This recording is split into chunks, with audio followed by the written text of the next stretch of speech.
آج کے پروگرام میں ہم گفتگو کریں گے کہ نظام کی اصلاح ملک کی تعمیر و ترقی کے لیے کتنی ناگزیر ہے۔ جب ہم نظام کی بات کرتے ہیں تو عربک میں یہ لفظ نظم سے نکلا ہے اور ڈسپلن کی طرف اشارہ کرتا ہے، کسی بھی چیز کو مربوط بنانا، ایک آرڈر میں لے کے آنا۔ اور اسی سے جب سیاست کی بات ہوتی ہے تو وہ گریک ورڈ ہے، ساس سے نکلا ہے، جس کا مطلب شہر اور شہر نشین کے ہیں۔ اور سیاست کو عربی میں اصلاح اور تعمیر و ترقی اور تربیت کے معنی میں استعمال کیا جاتا ہے۔ یعنی سیاستدان وہ ہوتا ہے جو فتنے، فساد اور مفاسد کو ختم کر کے نہ صرف امن و امان کا قیام عمل میں لاتا ہے، بلکہ عدل و انصاف اور مساوات کے ذریعے لوگوں کے درمیان سہولتیں فراہم کرتا ہے۔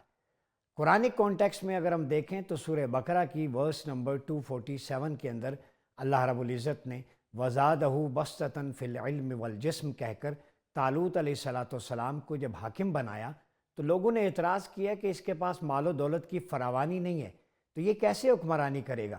تو اللہ نے دو چیزوں کی طرف اشارہ کیا، وَزَادَهُ بَسْطَةً فِي الْعِلْمِ وَالْجِسْمِ، علم اور جسم میں قوی ہونا، ویل اکوپڈ ہونا، مینٹلی اس کا ویژنری ہونا، اس کا ڈیسیژن میکر ہونا، اور جسمانی طور پہ اس کے اعضاء اور جوارے اتنے سلامت ہوں کہ وہ لوگوں کے درمیان ان کے مسائل سن کے ان کا حل تلاش کر سکے۔ تو قرآنک پرسپیکٹو میں ایک حاکم کے لیے، پولیٹیشین کے لیے دو صفات ہیں، جسمانی اور ذہنی صحت، تاکہ وہ بلا تعطل ان چیزوں کو انفورس کر سکے۔ اگر ہم اسی ماڈل کو آپ صلی اللہ علیہ وسلم کے دور حکومت میں دیکھیں مکہ اور مدینہ کے اندر، تو میثاق مدینہ ہمیں دستور ملتا ہے جو انکلوسیو سوسائٹی کی بات کرتا ہے، جہاں پر جو مائنورٹیز ہیں ان کو بھی اپنے عقیدے کے مطابق عبادت کی اجازت ہے۔ وہ ایک ڈاکٹرائن ایسا تھا جو دستور پاکستان بن سکتا ہے۔ پھر مواخات مدینہ ہوا جس میں سوشو اکونومک آرڈر آیا، ہیو اور ہیو ناٹ، یعنی مہاجرین اور انصار کے درمیان نہ صرف فریٹرنٹی کلب بنا، مواخات ہوئی، بلکہ take from the upper class divide into lower class, وفی اموالہم حق للسائل والمحروم کی عملی تفسیر پیش کی گئی۔ پھر جب انسانی حقوق کی بات کرتے ہیں تو خطبہ حجت الوداع کے تمام آرٹیکلز ایک گلوبل نبوی آرڈر کی بات کرتے ہیں، وہی ہمارا نیو ورلڈ آرڈر ہے، اور اسی سے پھر میگنا کارٹا نے بہت ساری چیزیں کاپی پیسٹ کر کے لیں۔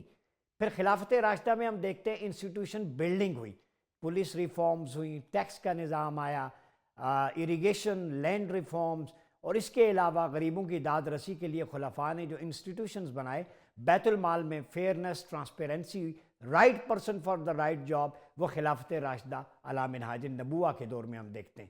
آج ملک پاکستان کے اندر قانون بھی موجود ہے، کچھ اسلامک پروویژنز بھی ہیں۔ کیا وجہ ہے کہ اتنی خوبصورت رچ کلچرل ہسٹری؟ قرآن ڈیوائن لا ہے، سنت و سیرت ہمارے پاس ہے، میثاق مدینہ، مواخات ہے، خطبہ حجت الوداع ہے۔ پھر ہم ویسٹ کی طرف ادھر ادھر دیکھتے ہیں، عوام کی ویلفیئر سے کیوں چوکتے ہیں؟ یہ ساری چیزیں صرف کتابوں کی حد تک ہیں۔ کتابوں سے نکال کر پاکستان کو حقیقی طور پہ مدینہ ثانی ایک اسلامک ویلفیئر سٹیٹ کب بنائیں گے؟